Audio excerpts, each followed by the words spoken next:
Ahora vamos a hablar de los aspectos básicos de la artritis reumatoidea.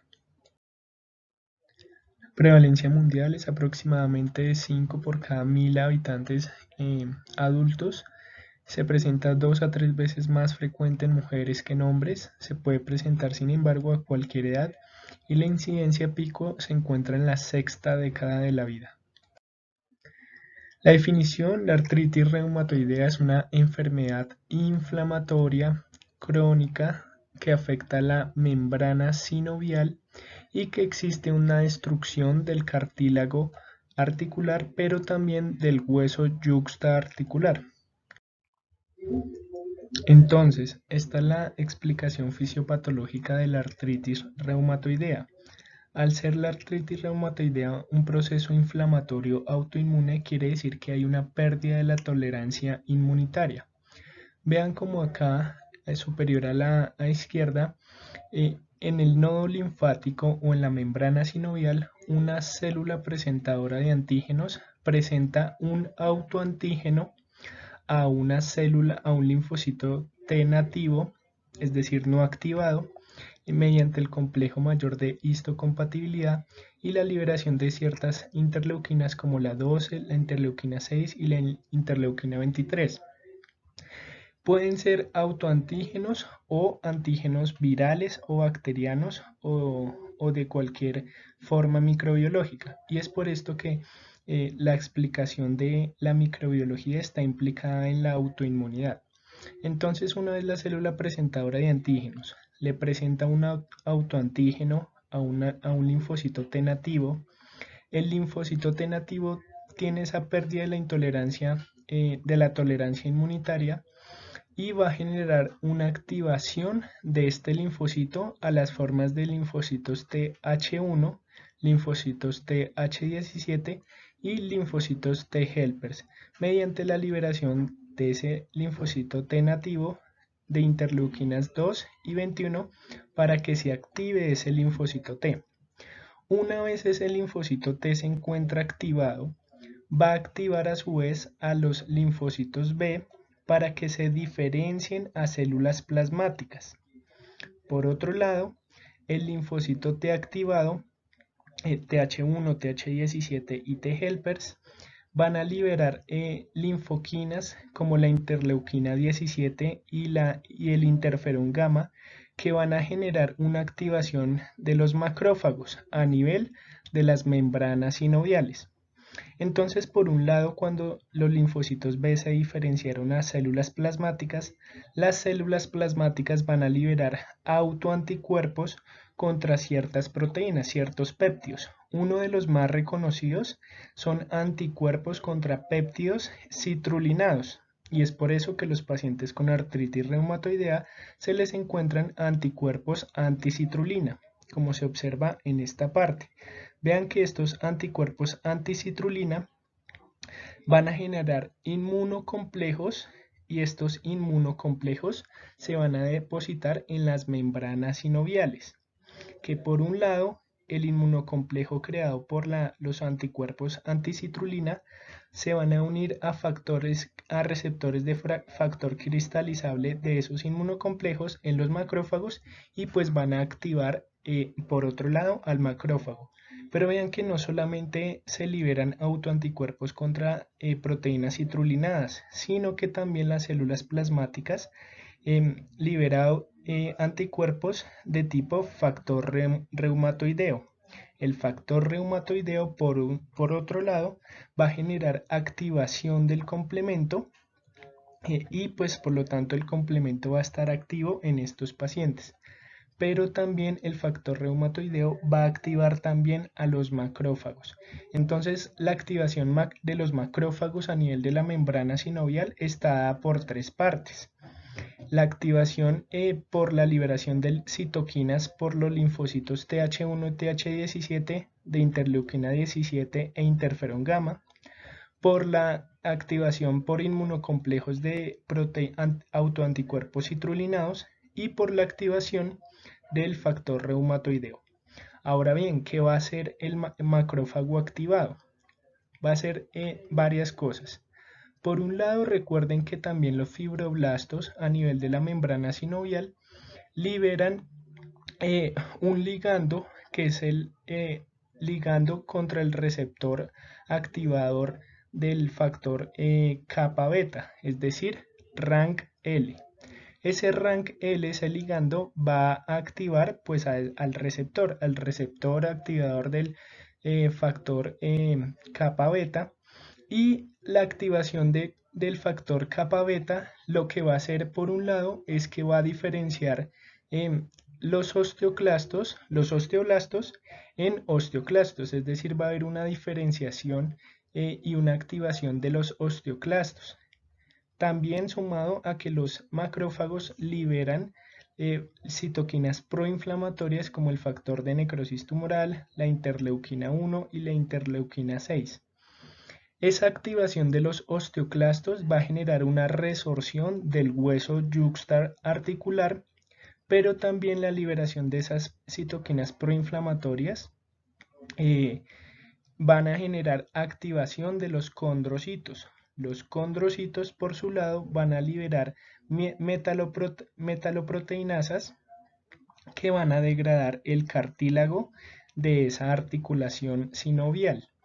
Y por otro lado, los fibroblastos van a liberar también metaloproteinasas que van a degradar la matriz extracelular. Entonces, esos son los mecanismos proinflamatorios y la actividad en los pacientes con artritis reumatoidea, que debido a una pérdida de la tolerancia inmunitaria se activan linfocitos T, activa a su vez macrófagos. También hay activación de linfocitos B a células plasmáticas que liberan autoanticuerpos contra péptidos citrulinados y el factor reumatoideo, que estos dos van a activar a su vez a los macrófagos, y los macrófagos también por activación del el ligando RANK van a generar una activación de los osteoclastos con degradación de huesos y una activación de condrocitos con degradación de los cartílagos. Por lo tanto, va a haber una inflamación en la membrana sinovial, va a haber erosión de los cartílagos yuxtaarticulares, pero también erosión del hueso yuxtaarticular, así como anquilosis fibrosa y anquilosis de los huesos. Ahora bien, este proceso proinflamatorio está susceptible debido a algunas asociaciones genéticas. Vean que la prevalencia de estas asociaciones genéticas en el mundo es de aproximadamente el 0.5%. Las mutaciones de estos genes que están implicados en la presentación de antígenos, como la mutación del HLA-DRB1, genes que están implicados en la función de los linfocitos T, en los linfocitos B, en otros genes también parciales, y genes que codifican para las citoquinas proinflamatorias, para los receptores, para las vías de señalización celular. Pues van a aumentar ese proceso inflamatorio y va a haber una susceptibilidad a que se dé la pérdida de la tolerancia inmunitaria y a que se dé todo este proceso proinflamatorio que va a lesionar la membrana sinovial, el cartílago y el hueso yuxtaarticular.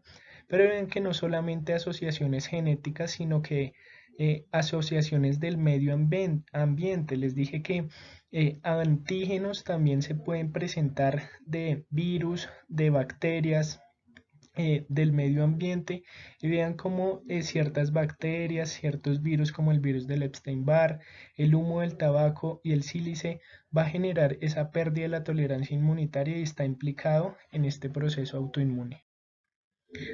Este artículo publicado en Annals of Rheumatic Diseases lo que nos dice es que se ha encontrado que los niveles de leptina, de sobrepeso y la presencia de la bacteria P. gingivalis, que está implicada en la higiene oral y en la patología de la higiene oral, contribuyen como mecanismos de inflamación sistémica en los pacientes con artritis reumatoidea, y es por esto que esta revisión propone programas de ejercicios, de higiene oral y de control del peso para favorecer esa disminución de la inflamación sistémica y que disminuyan esos mecanismos de inflamación sistémica y que puedan colaborar al paciente a no tener activación inflamatoria.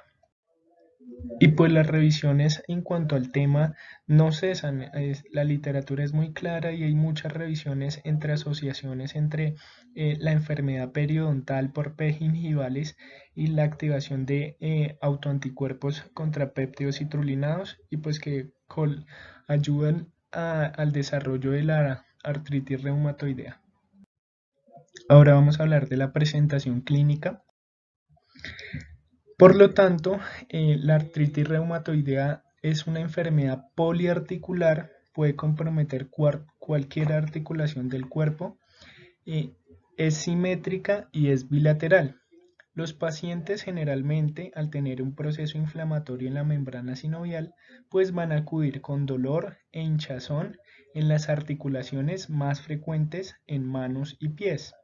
Las más frecuentes articulaciones implicadas son las articulaciones de la muñeca, de las metacarpofalanges, de las metatarsofalanges, las falanges proximales, pero también articulaciones grandes como los tobillos, las rodillas, los codos y los hombros. Los pacientes también pueden presentar rigidez matutina, que dura más de 30 minutos de duración y puede durar hasta horas. También los pacientes presentan inflamaciones suaves debido a la sinovitis y al derrame en las articulaciones en estos pacientes con artritis reumatoidea. Pero también tengan en cuenta que existe una diferencia semiológica con los pacientes con osteoartritis u osteoartrosis, en los que estos pacientes presentan inflamaciones duras, a diferencia de las hinchazones suaves en los pacientes con artritis reumatoidea. Cuando existe una inflamación en todo el dedo, hay que sospechar de artritis psoriásica, es el llamado dedo en salchicha en cuanto al signo semiológico. Esta gráfica indica una artritis reumatoidea temprana. Vean cómo existe una hinchazón a nivel del tercer y cuarto articulación interfalángica proximal. Comparen esta articulación interfalángica proximal del quinto dedo con este aumento del perímetro de esta articulación interfalángica y este aumento del diámetro de esta tercera interfalange proximal y vean, por ejemplo, la segunda no se encuentra aumentada en diámetro, por lo que quiere decir que acá existe un proceso de hinchazón, un proceso inflamatorio en esta articulación, además si la paciente refiere dolor en estos dos dedos. Al existir un proceso inflamatorio con destrucción del cartílago articular, con alteración de la membrana sinovial y con destrucción del hueso yuxtaarticular, pues los pacientes a largo plazo van a tener complicaciones en sus articulaciones. Los signos clásicos de la artritis reumatoidea es cuando ustedes observen en las manos desviaciones cubitales de los dedos, como se observa en este caso. Vean cómo existe esa desviación cubital. También el dedo índice en boutonnière o también el dedo en ojal, que es el llamado, está dado por flexión de la articulación interfalángica proximal, es decir, vean, hay una flexión de la interfalángica proximal y una extensión de la interfalángica distal, es decir, esta articulación. Acá viene acá y se extiende.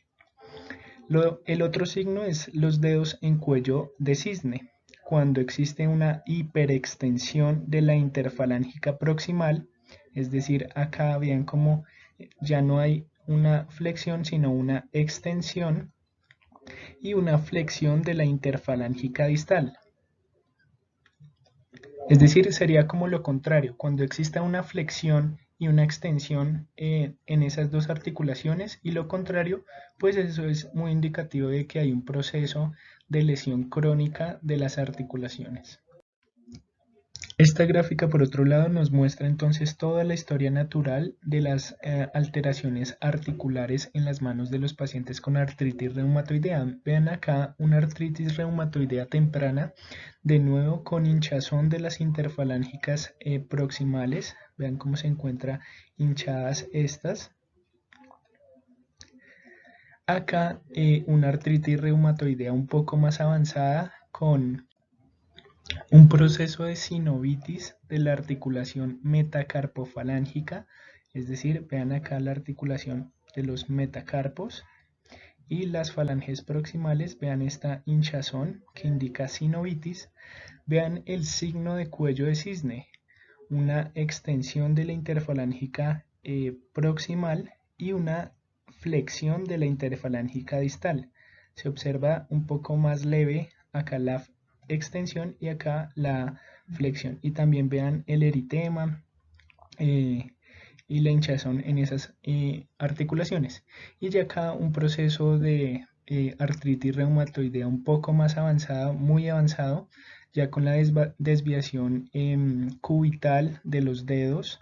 Vean que se presenta también en nódulos reumatoideos múltiples, es decir, estas masas eritematosas, muy probablemente dolorosas, que se encuentran en las articulaciones interfalángicas y las articulaciones interfalángicas proximales, distales. Vean también el proceso de luxación o subluxación de la articulación interfalángica y de la articulación metacarpofalángica, es decir, estas subluxaciones acá. Sin embargo, al ser un proceso proinflamatorio, no solamente hay compromiso de las membranas sinoviales, todo el cuerpo puede ser comprometido debido a esa lesión inflamatoria sistémica.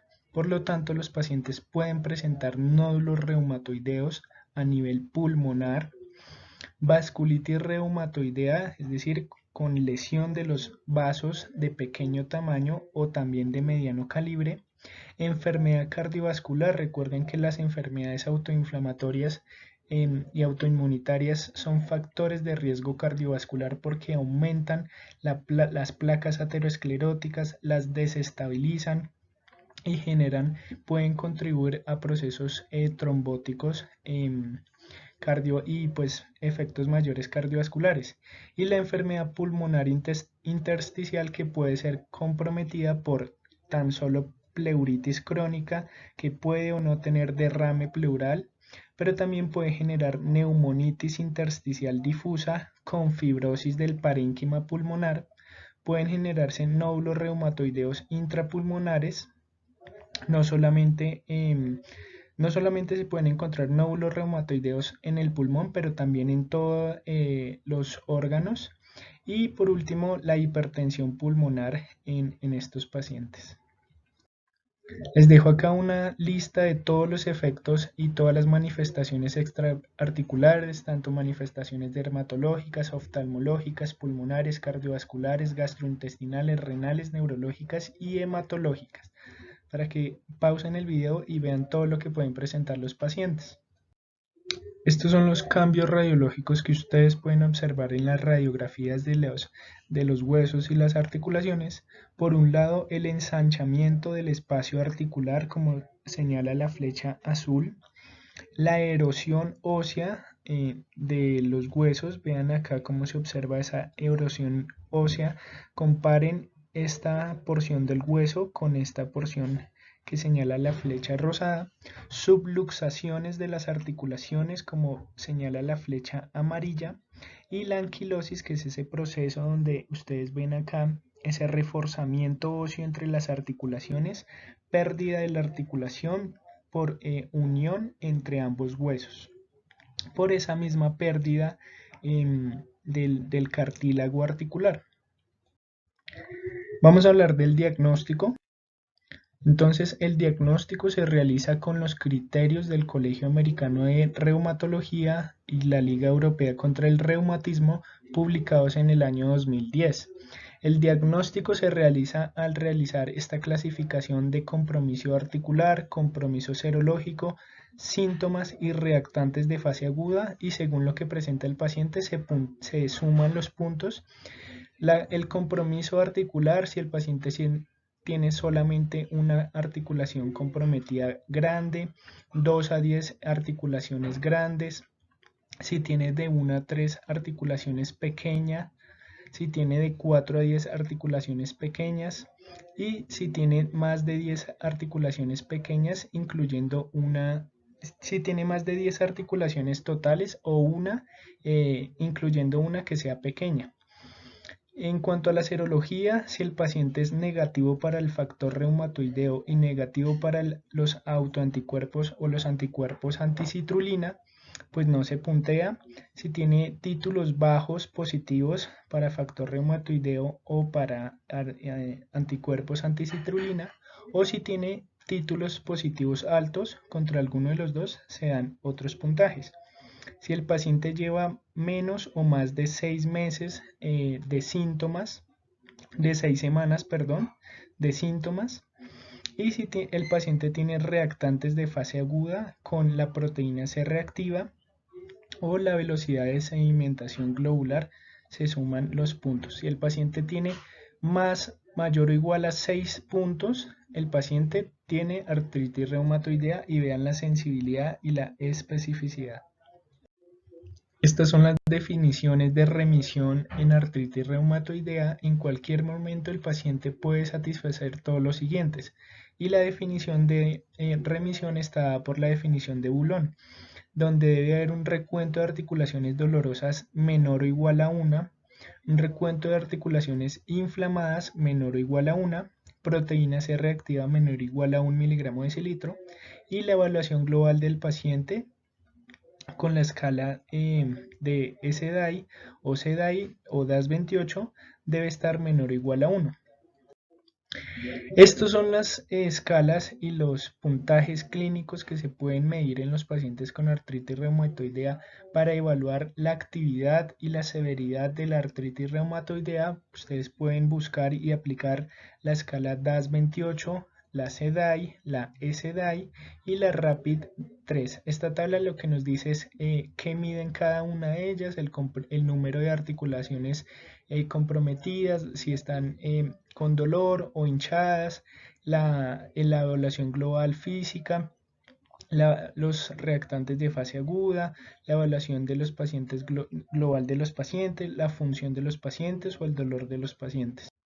Y acá nos dicen cada una de esta tabla es útil porque nos dice los pacientes en qué severidad se encuentran, si tienen una actividad alta, si tienen una actividad moderada o si tienen una actividad baja o si se encuentran en remisión. Es decir, vean que el DAS28, un paciente con un DAS28 menor o igual a 2.6 se encuentra en remisión. Y si tiene un DAS28 por encima de 5.1, pues entonces el paciente tiene una actividad alta de la enfermedad y se necesita intensificar la terapia, muy probablemente. Ahora vamos a hablar del tratamiento. Los objetivos del tratamiento, por un lado, pues claramente es aliviar el dolor de las articulaciones de los pacientes. Por otro lado, es controlar ese proceso inflamatorio de las membranas sinoviales o de la inflamación sistémica, preservar la función de las articulaciones, retardar o prevenir el daño articular y por último, pues mejorar la calidad de vida al retardar y prevenir ese daño articular. El control del dolor y el control de la inflamación en un contexto agudo se puede realizar con antiinflamatorios no esteroideos, analgésicos comunes como acetaminofén más o menos opioides se pueden utilizar para el control del dolor, y los glucocorticoides están indicados en exacerbaciones agudas o cuando existen manifestaciones extraarticulares. Es decir, todo esto es una terapia sintomática para los pacientes y se debe adjuntar mientras el diagnóstico se realiza. Por otro lado, existen medicamentos que interfieren con los signos y los síntomas de la artritis, es decir, los procesos inflamatorios de las articulaciones y el dolor de la articulación, y por lo tanto mejoran la funcionalidad física e inhiben la progresión del daño articular. Es decir, el tratamiento sintomático de los analgésicos comunes y de los AINES no van a prevenir el daño articular a futuro. Por lo tanto, estos medicamentos DMARDs fármacos antirreumáticos modificadores de la enfermedad, pues previenen el daño articular, y es por eso la importancia de ustedes realizar un tamizaje y una valoración antes de que los pacientes tengan manifestaciones articulares severas, para que así a futuro prevengan pues estos daños articulares severos. Los DMARDs sintéticos, que son administrados por vía oral, se pueden clasificar en dos grupos: los DMARDs convencionales y los DMARDs dirigidos. Los convencionales, y el más utilizado, es el metotrexato, pero también se encuentra la sulfasalacina, la leflunomida, la cloroquina y la hidroxicloroquina. Y los DMARDs dirigidos son el baricitinib y el tofacitinib. Ahora, los DMARDs que no son sintéticos sino que son biológicos son de administración parenteral. Pueden ser inhibidores del factor de necrosis tumoral como el etanercept, el infliximab y el adalimumab, inhibidores de del coestimulador CD20 como el rituximab, inhibidores de la coestimulación o el receptor CD80-86 como el abatacept, y inhibidores del receptor de interleuquina 6 como el tocilizumab y el sarilumab. Les dejo estas gráficas y esta revisión de Nature para el que quiera profundizar cómo es la regulación de las reacciones bioquímicas esenciales por el metotrexato, los mecanismos del metotrexato, por lo tanto, en la fisiopatología de la artritis reumatoidea. Tengan en cuenta que no todos los pacientes pueden responder de una manera adecuada al metotrexato. Un paciente con un DAS28 alto, un paciente con un alto nivel del cuestionario de evaluación de la salud, un paciente con obesidad, un paciente con ansiedad o depresión, cuando hay un conteo articular de dolor alto, cuando existen pacientes fumadores y cuando los pacientes tienen consumo de alcohol, pues van a tener una respuesta pobre al metotrexato. Y les dejo también acá cómo se inhibe la síntesis de los nucleótidos mediante el micofenolato mofetil, los efectos inmunomoduladores de la azatioprina, la inhibición de los linfocitos T por el tacrolimus. Y recuerden estas reacciones adversas de los DMARDs. El metotrexato, lo más frecuente es que genere estomatitis, alteraciones hematológicas, neumonitis, fibrosis, transaminasas, y tiene efectos teratogénicos. La sulfasalacina, reacciones de hipersensibilidad a granulocitosis, diarrea, lupus, azoospermia con infertilidad y aumento de las transaminasas. La leflunomida, rash, alopecia, hepatotoxicidad, hematológicas y efectos teratogénicos. La cloroquina, las dermatológicas, el sistema nervioso central, la retinopatía, y también recuerden los efectos de prolongación del intervalo QT. El tofacitinib y el baricitinib genera infecciones hematológicas, reacciones hematológicas, hiperlipidemias y aumento de la CPK. Y los DMARDs biológicos, todos pues al generar un estado de inmunosupresión, pues generan aumento de las infecciones oportunistas, infecciones por tuberculosis, infecciones virales, bacterianas, parasitarias, fúngicas, neoplasias oportunistas como linfomas, pero también enfermedades desmielinizantes, falla cardíaca, lupus, vasculitis leucocitoclástica, hematológicas. Y estas son las contraindicaciones para utilizar fármacos antifactor de necrosis tumoral, como lo son las infecciones activas, la insuficiencia cardíaca, el cáncer activo y las enfermedades desmielinizantes. Este es, por lo tanto, el algoritmo terapéutico. La primera línea para estos pacientes estará indicado iniciar metotrexato desde 5 o 10 hasta 25 miligramos por semana. Vía oral se debe utilizar 1 miligramo por día de ácido fólico para prevenir las reacciones adversas, y debe sumarse un glucocorticoide a término corto entre 3 a 4 meses para disminuir la actividad inflamatoria. Puede ser prednisolona a dosis de 1 miligramo por kilo día, con el posterior desmonte, ¿no? La segunda opción de primera línea es iniciar ya sea sulfasalacina de 2, 3, 4 gramos al día o leflunomida 100 miligramos por día por 3 días seguido de 20 miligramos al día, o cloroquina 250 miligramos al día o hidroxicloroquina de 200 a 400 miligramos al día. Pueden iniciar 200 miligramos al día. Recuerden que el máximo de lo que se puede utilizar son 5 miligramos al día, 5 miligramos por kilo día. Recuerden que el manejo pues será por integral y manejo entre medicina interna y reumatología. Sin embargo, en pacientes que no responden adecuadamente porque tienen tasas de actividad elevadas de la artritis reumatoidea, a pesar de los DIMARDs anteriores, metotrexato o leflunomida o cloroquina o hidroxicloroquina, pues se debe agregar un DIMARD biológico, sea etanercept, infliximab, adalimumab, rituximab, tocilizumab, sarilumab y abatacept. Las guías no recomiendan azatioprina solamente en pacientes que tienen vasculitis concomitantes, y pues estas serán las dosis y los regímenes de estos DIMARDs biológicos. La segunda línea también puede ser, aparte de agregar un DIMARD biológico, será continuar los DIMARDs convencionales y agregar un DIMARD dirigido, sea tofacitinib o baricitinib si los pacientes tienen contraindicaciones para los biológicos.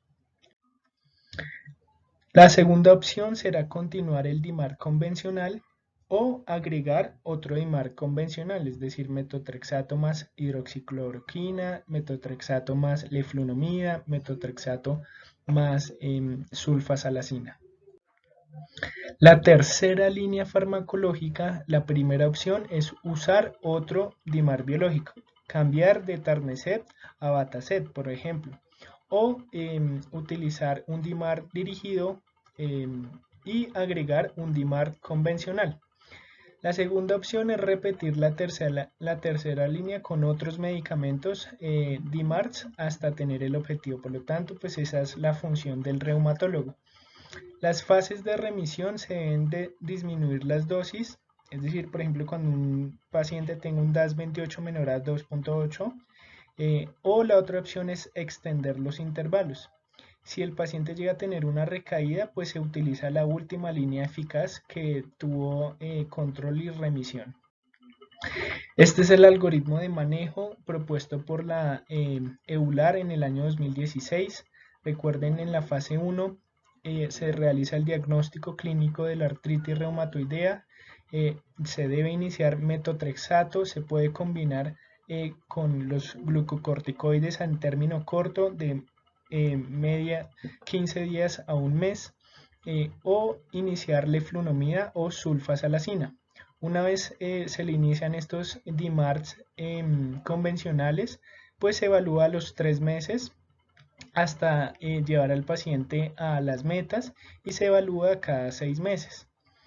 Si el paciente continúa así en remisión, pues se debe continuar con el tratamiento de remisión. Si el paciente no está controlado así, pues entonces el paciente se encuentra en falla terapéutica, y lo que dice el algoritmo de EULAR es agregar un DIMARD biológico, como acabamos de ver, o un inhibidor de JAK quinasa, que es el mismo DIMARD dirigido. Si el paciente no llega a estar controlado con el DIMARD convencional más el DIMARD biológico o el DIMARD dirigido, pues entonces lo que dice la guía es, en una fase 3, es cambiar el DIMARD biológico, reemplazar el primer DIMARD biológico por otro DIMARD biológico, que es lo mismo, o usar otro inhibidor de DIMARD dirigido. Lo que nos dicen estas recomendaciones es considerar el riesgo de infección por la terapia inmunosupresiva, vacunar contra neumococo, vacunar contra influenza, mantener las dosis más bajas de glucocorticoides posibles en la remisión.